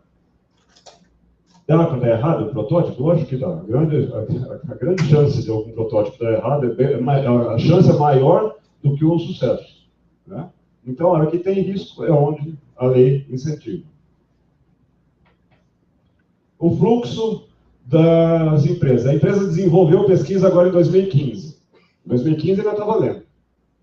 Eu cheguei estava lá em Brasília, a gente foi numa reunião de alguns mega empresários do setor sucro-alcooleiro, tinha uns 15. E eles, foi sem querer, eu fui com o Soriano, com o Rafael, mas vamos lá na palestra, né, no Hotel JK. Aí o Soriano começou a falar da Lei do Bem, aí o Rafael falou, não, quem fala da Lei do Bem é o Aristeu. Aí eu levantei, eu tinha um pendrive no bolso, coloquei lá por uns 15 minutos. Aí eu comecei a falar, tudo em pendrive. Aí eu comecei a palestra falando assim para eles. Quem é que conhece a Lei do Bem? Ninguém levantou a mão. Quem é que faz pesquisa, desenvolvimento? Todo mundo levantou a mão. Aí eu perguntei, quem daqui trabalha, a empresa de vocês trabalha para o regime de lucro real? Né? Que é a terceira obrigatoriedade para a empresa participar do programa. Todos. Eu falei, então vocês sabiam que vocês têm um cofrinho cheio. Porque se você faz pesquisa, você está no lucro real, e você conhecer a Lei do Bem, né? Isso foi 2 horas da tarde depois de uma feijoada. Estava quase todo mundo dormindo. A partir do momento que eu falei que eles tinham um cofrinho cheio, né, os olhos se arregalaram assim, e eles falaram, eu ouvi um ligando, falou, por que até hoje você não me falou dessa tal de Lei do Bem? Acho que era o contador dele, não sei se ele rodou ou não. Né? Mas o interesse deles foi gigantesco. Tá? Bom, a empresa preenche o formulário até... Vamos falar do ano base 2014. Ele fez pesquisa em 2014, do ano passado. Ele preencheu o formulário para mim até dia 31/7, um formulário online, ele preenche na internet. A gente analisa e envia o parecer para eles de volta. Quem analisa? Até o ano passado, a gente tinha feito um piloto de colocar alguns comitês de apoio técnico, ou seja, a gente chama professores dos institutos federais também, tem vários, tá? das universidades, dos institutos, daqueles 21 institutos de pesquisa do Ministério, que eu falei para vocês, e esse pessoal se reúne durante uma semana em Brasília, usa as instalações lá do CNPq, que lá eles têm computadores, etc., né? Tem um espaço específico para isso. Eles analisam e devolvem um diagnóstico, a gente confere esse diagnóstico e envia um parecer para a empresa. Se o parecer está positivo, a empresa está tudo certo. Se o parecer é negativo, a empresa ainda tem direito a um pedido de reconsideração, tá? 30 dias após ela receber o parecer. Então, ela recebe o parecer, tem 30 dias, me devolve a reconsideração. Eu deixei em Brasília, lá, ontem, eu abri 4 comitês de apoio, nós estamos lá com 35 professores, tá? Dos 35, 22 são de institutos federais, tá? São nossos irmãos, co-irmãos, né? E eles estão analisando. Assim que eles me devolverem o diagnóstico, a gente analisa o parecer e envia um parecer definitivo para a empresa e eu mando, então, um relatório consolidado para a Receita Federal. Tá? Ou seja, eu não vou fiscalizar em hora alguma a empresa em loco. Eu me baseio simplesmente porque a empresa escreveu. É muito simples de preencher o formulário. No formulário você tem 3 respostas que você precisa dar. Qual é o elemento inovador? Pode ser um produto, um processo ou um serviço. Tá? Qual o risco tecnológico? E qual a metodologia que você utilizou? O duro que eu tenho que explicar para a empresa, cada vez, às vezes por telefone e tal, isso eu não vou falar de noite, tá? Mas eu tenho que explicar, às vezes, para a empresa o que é metodologia. Eles escrevem, geralmente eles descrevem o produto que eles chegaram. Eu não quero saber qual é o produto, eu quero saber qual foi o risco tecnológico que ele teve e o que ele fez para pular o risco, a barreira tecnológica e chegar no elemento inovador dele. É só essas 3 coisinhas que eu preciso que ele responda. São 500 caracteres cada campo desse só. Então, é simples, não tem nada de assustador. Rapidamente, alguns dados aqui para vocês, isso depois eu deixo para vocês. Até hoje, já foram concedidos incentivos 10 bilhões. Só no ano de 2013 foram concedidos 2,15 bilhões de incentivos. É um valor bem interessante, né? Aqui eu divido por despesas de custeio e capital. Pode observar que o capital é bem pequenininho, a grande maioria dos investimentos são na parte de custeio, tá? E aqui eu coloco por região. E nós vemos aí que a região Centro-Oeste ela está lá atrás. Isso não é ruim. Eu acho que para nós aqui não é ruim. Se existem empresas aqui no estado que têm um potencial, que desenvolvem pesquisa e não estão usando, é hora da gente se aproximar dessas empresas. As empresas podem contratar o Instituto Federal para fazer alguma coisa? Podem. Ela tem um problema, como foi falado aqui, ela tem um problema, ela tem um desafio que ela quer resolver. Nós temos a solução para ela. Essa aproximação, né, acontece. Hoje, eu estava perguntando para o bispo aqui, vocês estão sem fundação no momento. Né? Então, hoje ela teria que fazer aí uma GRU na fonte 250 e usar a compra via licitação, 8666, não tem jeito. Agora, se vocês têm uma fundação, a empresa contrata a fundação repassa o dinheiro para vocês. Não vai ser o orçamento do instituto que está indo para a fundação, que é proibido. Mas você, instituição científica e tecnológica, Instituto Federal do Mato Grosso, tem uma solução para a empresa. A empresa contrata a fundação e a fundação repassa o dinheiro para o instituto. Ou seja, você está captando dinheiro, você não está colocando dinheiro público para fora do instituto. E isso eu acho extremamente positivo. Tá? Ao contrário, quando você joga dinheiro na fundação, aí eu acho que é meio complicado. Né? Tem vários exemplos negativos disso. Aqui o número de empresas que foram utilizar os incentivos. Na linha azul, a gente observa que no ano de 2013 foram 1.158 e aprovadas 973. Teve algumas empresas aqui no meio que dançaram, que não conseguiram fazer a lição de casa. Essas empresas vão ter que fazer a retificação na declaração, pagar os 20% e pagar a Selic. As outras usaram incentivo, ou seja, 970 e tantas estão ok. Tá? Você vê que é um número alto, né? Não é um número pequeno. Poucas empresas são reprovadas. Tá? Aqui eu deixo alguns comentários finais para vocês, mas no intuito de motivá-los. Vocês precisam fazer a empresa entender que, se ela fizer pesquisa, ela não está simplesmente pegando uma carga tributária, uma carga maior de despesa para ela. A cada R$1 que a empresa investe em pesquisa, retorna 4, se ela fizer o negócio direito. Ela tem um retorno de 4. Porque ela vai se tornar mais competitiva. É isso que a gente precisa passar para a empresa. Tem muita gente que é tradicional, né? O cara, ele não é tradicional, a palavra me faltou agora, mas ele... Oi? Conservador. Eles são mais conservadores. Então, a hora que você fala, não, vamos investir em pesquisa, ele vira, não, tá bom, o que eu estou ganhando tá bom. Tá? A gente tem uma patente lá do Instituto Federal de São Paulo, que é a produção de xilitol. Alguém já ouviu falar em xilitol aqui? Xilitol é uma chiclete Zappos, aquele de caixinha que a gente compra, tá, contém xilitol. Na pasta de dente está lá, contém xilitol. O xilitol, a gente importa ele a $32 o quilo, $30 o quilo, mais ou menos isso, eu não sei agora. A gente descobriu uma forma de fazer, via química e bioquímica, a produção de xilitol custando R$5 o quilo. A partir do bagaço de cana que é queimado na usina. O bagaço de cana que está indo ser queimado, eu consigo pegar uma parte dele, 15% só eu utilizo, os outros 85% pode queimar de novo, e eu consigo tirar o xilitol dele a R$5. Nós estamos pagando $32 o quilo. Uma empresa, depois de 5 anos, se interessou pelo... Por quê? Porque o usineiro não queria modificar nada, ele já está ganhando o dinheiro dele. Então, o mais difícil não é você convencer a empresa que ela precisa investir em pesquisa, mas não para ela ajudar o meu aluno a ter uma bolsa, não para ela ajudar a montar o meu laboratório no instituto. A empresa precisa entender que ela faz isso para se tornar mais competitiva. E é isso que a gente precisa tentar ensinar para a empresa. Tá? Se a gente conseguir fazer isso, seria bem interessante para os dois lados. Vamos seguir o exemplo. Aqui foi citado a Alemanha, Estados Unidos, agora há pouco. Eu dou o exemplo do Canadá. De 10 anos para cá, o Canadá mudou de 95%. Quem investiu em pesquisa era o governo, que é mais ou menos o que acontece aqui no Brasil hoje. Através dos colleges, que são nossos co-irmãos lá no Canadá, inclusive teve vários, né, bispos que foram para o Canadá, vários reitores e diretores aí que estiveram no Canadá passando uma temporada. Através dos colleges, eles começaram a incentivar a pesquisa na empresa.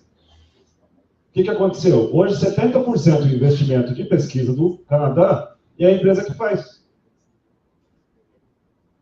Então, nós falamos da Alemanha, Estados Unidos, agora temos o Canadá, a França também tem vários exemplos. É tendência mundial, então não é que o Aristeu está falando alguma coisa aqui, isso é uma tendência mundial. A gente precisa começar de formiguinha, mesmo por isso que eu falo que 5 a 10% das pessoas que estão aqui realmente forem atrás disso, eu já fico satisfeito, tem que ser um começo. Tá? E olha, garanto para vocês, dá certo. A gente conseguiu com a Natura, convênio lá na Unesp de Araraquara, mais de 2 milhões de investimento. Tá? Agora, essa história do ITA. Tem o Instituto Federal do Rio de Janeiro, nosso co-irmão também, com microsatélites, não sei se você lembra, já viu, Bispo? Isso, Fluminense. Eles estão com excelentes projetos aí também, com patentes, etc. Tá? Eu fiquei sabendo que o de vocês tem 3 patentes aqui. Então, quer dizer, é um começo que está acontecendo. Parabéns aí para a equipe, né, por conta disso. Acho que é muito importante você ter a patente e fazer a parceria com a empresa. Tá? Então, ficam as considerações aí para vocês.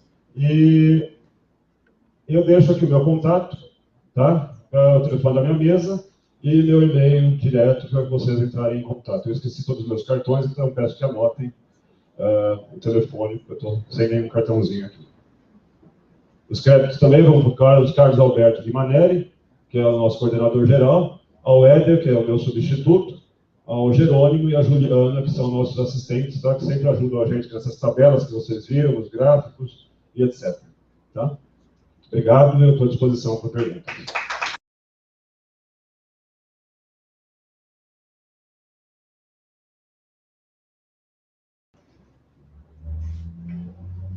Parabéns pela apresentação, mas o que eu quero dizer é mais até um pedido, na realidade, né? Porque a gente sabe assim, que grande parte do público brasileiro tudo mais, é movimentado pela construção civil também. E eu queria ter um inovar alto, um inovar habitat da construção civil, entendeu? Porque é muito atrasada. E assim, além da questão da indústria ser atrasada, gera resíduos sólidos mais do que qualquer outra indústria no Brasil. Então, eu acho que a gente precisa, inclusive, eu tenho essa vontade de montar um centro que pense na industrialização realmente da construção civil. Porque hoje, eu acho que é hipocrisia a gente chamar indústria da construção civil, que não é, né? Então, desde de fazer projetos que pensem no tamanho de cada elemento estrutural, a gente sabe que já existem máquinas que são muito baratas de rebocar, né, tudo isso, e não é utilizado por conta desse... Se o empresário, né, das outras áreas são conservadores, né, os empresários, imagina os da construção civil. Aí eles realmente são arcaicos e conservadores. Então, eu queria fazer esse apelo, para que vocês pensassem em alguma coisa disso, se já existe, eu não conheço. Especificamente, sabe, eu não conheço nenhum programa direcionado. Agora, nós temos a Lei do Bem, muito embora esteja suspensa por enquanto, para 2016, mas eu tenho vários projetos de construção civil, desde materiais alternativos, sustentáveis, né, para construção, como também, sim, da parte de tratamento, sabe, todo o histórico solo, né, do processo, tá? Que hoje vai ter, você não tem reaproveitamento de nada. Realmente dá dó de ver, e não é pouco. Não é pouco. Eu imagino que deva ser em torno de 20% a 25%, você deve ter 40%. Então, estou sendo otimista. Então, dá para utilizar a Lei do Bem para isso? Dá. É um incentivo que a própria empresa que faz, uma construtora mesmo, se ela quiser investir nisso, ela pode. Tá? E ela vai contratar um grupo, no caso, por exemplo, tem um grupo, ela vai contratar um grupo para fazer a gestão daquele resíduo. Tá? Daria, seria ótimo. Sim. Exato. Agora, se ela coloca, simplesmente, se for só modernização, a Lei do Bem não atua, como eu falei. Agora, se você tiver pesquisa, desenvolvimento e inovação, para o teu setor, ele tem vários projetos que chegam. Esse ano, não está dado aí na apresentação ainda, mas esse ano passado, lembra que eu falei 1.158 empresas. Esse ano já foram 1.202. Da parte da construção civil, deve ter umas 50 participando, tá? No Brasil. Depois eu posso te passar esse dado com mais certeza. Aqui no estado do Mato Grosso, eu dei uma olhada rápida, tem várias fazendas fazendo pesquisa. Tá? Depois eu posso pegar o nome aqui, acho que eu tenho aqui. O Grupo Mutum é muito grande que faz pesquisa. Ó, Fazenda Paiaguás, Fazenda Panorte e Unique Educacional. Não sei se vocês conhecem. Então, essas três eu tenho certeza que mandaram esse ano o formulário para nós. Está sendo analisado lá no MCT. E o ano passado também. São pouquíssimos aqui. A Lei do Bem está suspensa ano que vem? Devido a questão tributária da... O que aconteceu foi o seguinte: o governo precisava cortar gasto e o incentivo fiscal é que ele deixa de receber 2 bilhões. Inicialmente ele estava precisando de 10 bilhões, né? Ele passou para 50 agora, né? Déficit para o ano que vem. Então eles devem ter pego uma planilha falando onde que tem incentivo fiscal, onde nós temos gasto, onde a gente pode cortar. E eles chegaram à conclusão que esses 2 bilhões por ano interfeririam na gestão do orçamentário de 2016. Está sendo feita uma pressão muito grande para voltar. Mas a gente não sabe o que sai de lá, né? Vamos guardar um pouquinho. Seu, aqui. Oi. Primeiramente, tá? Parabenizar o MCTI pelo novo código, tá? Eu acho que quando o novo código está sendo votado, vai flexibilizar bastante nós, docentes pesquisadores, dedicação exclusiva, para estar atuando com inovação dentro das empresas. Isso foi, para nós, é um marco, né? A questão é se, por exemplo, vocês têm algum tipo de cartilha para nos auxiliar a colocar isso nos projetos de propostas junto às empresas, para convencer elas a investir realmente com os incentivos, os vantagens que vão ter para aquelas que desconhecem. Se tem algum material, alguma coisa que a gente pode estar acessando, em formato de cartilha, por exemplo. Tá, excelente a tua pergunta. Quando eu cheguei lá 1 ano e meio, eu tinha só as leis, os decretos, etc. E a gente começou a perceber muita dificuldade nas empresas, como eu falei, de escrever lá 3 campos com 500 caracteres cada um. A gente vê cada coisa escrita que até assusta, né? E dá vontade de canetar na hora e falar, não, você está fora. Porque você sabe que até deve ter feito um esforço de pesquisa, mas não conseguiu. Então, a partir daí, dentro desse ano que a gente está lá, a ideia foi construir cartilhas, tipo manuais. Só que daí a gente, com o seguinte problema. A lei do bem atua em qualquer área. Pode ser área de alimentos, igual você viu aqui, tem fazenda, construção civil, tem a parte de automobilismo, tem a parte do pré-sal. Eu tenho lá, por exemplo, que é o Asgalvão, a Petrobras, com sondas, bombas a 1.500 metros de profundidade. Lá. Então, tem pesquisa de tudo quanto é lado. Embraer envolvida na lei do bem, né? Nestlé, Johnson, são 1.202 empresas. Aí, vamos separar por setor. O setor de TIC, Tecnologia da Informação e Comunicação, ele tem as peculiaridades dele, o que é pesquisa e o que é engenharia. Então, se ele simplesmente pegar uma linguagem C++ e escrever um algoritmo novo, isso não é pesquisa, é só engenharia de software. Tá? Aí vamos para o setor de alimentos. O setor de alimentos, eu vou fazer uma mortadela defumada com fumaça líquida. Parece que é coisa inovadora, né? Não, isso aí já existe há muito tempo. Minha esposa, engenheira de alimentos, ela deu risada na minha cara na hora que eu tinha visto esse projeto, né, achando como inovador. Mas qual que é a pesquisa aí? A Perdigão e a Sadia não vão me dar receita. Se eu bater lá e falar, quero fazer mortadela defumada lá na minha indústria, eu quero a receita que vocês usam. Eu vou falar aqui para você, não vou te dar. Né? Então, eu vou ter que desenvolver produto novo. Para eu desenvolver um produto novo, vou ter que ter risco. Eu não sei qual é a receita. E mais, eu tenho análise sensorial depois, para experimentar essa mortadela, para saber se isso passa ou não passa pelo gosto da população, que vai consumir. Então, a pesquisa de desenvolvimento na área de alimentos é um tipo, a pesquisa de desenvolvimento na área de TIC é outro. Na área automobilística é um pouco mais complicado. Às vezes ele muda um parafuso do motor de um lado para o outro, um coxinho de sustentação, e a hora que ele muda isso, parece que é só engenharia, só fazer cálculo, mas às vezes não é. Às vezes pode ter uma parte de pesquisa de desenvolvimento e inovação no meio. Exatamente por essa dificuldade de cada setor, a gente está fazendo por setores, essas cartilhas. Está quase pronta de TIC, tá? E o pessoal da CEPIM está ajudando muito a gente, né? Esses comitês que eu falei que montamos, de análise, eu peguei o comitê de TIC, pedi para eles, falei, olha, passa para mim 3, 4 páginas para me dizer o que é pesquisa de desenvolvimento na área de vocês. Pegamos a Brascom de São Paulo, que é uma UP pequenininha, só no setor de TIC. E eles reúnem IBM, tem a TOTUS, várias empresas grandes aí que mexem com essa parte de TIC. E pedimos para eles, façam vocês, setor privado, para nós, o que vocês acham que é pesquisa de desenvolvimento. Então eu pedi para a indústria o que é, o que eles entendem como, pedi para um grupo de pesquisadores, e agora, baseado nesses 2 documentos, a gente deve fazer uma reunião no começo do ano agora, que se Deus quiser, sexta-feira, meio-dia, eu estou entrando de férias, né, que retorno dia 15 de janeiro, e a partir daí a gente vai sentar e tentar finalizar essa cartilha e divulgar no site lá do MCTI, que eu deixei no slide de trás aqui para vocês. Então, no site você tem várias informações, já tem algumas perguntas frequentes lá, tá?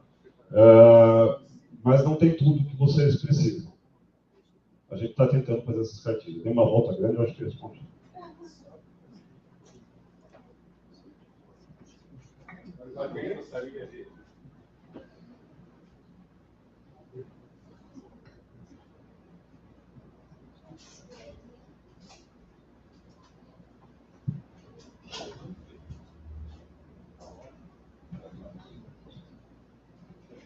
Se ninguém mais quer fazer alguma pergunta para a Aristeu e para a Eliana, então damos por encerrado. Aristeu e Eliana, muito obrigado pela participação de vocês. Nós acreditamos que nós vamos fazer um grande evento no mês de maio, que é o nosso workshop. Possivelmente nós vamos convidá-los para estar presente numa rodada aí de negócio, principalmente aí com a Lei do Bem e com a apresentação da Eliana, com a plataforma. Muito obrigado e sejam sempre bem-vindos ao Instituto Mato Grosso.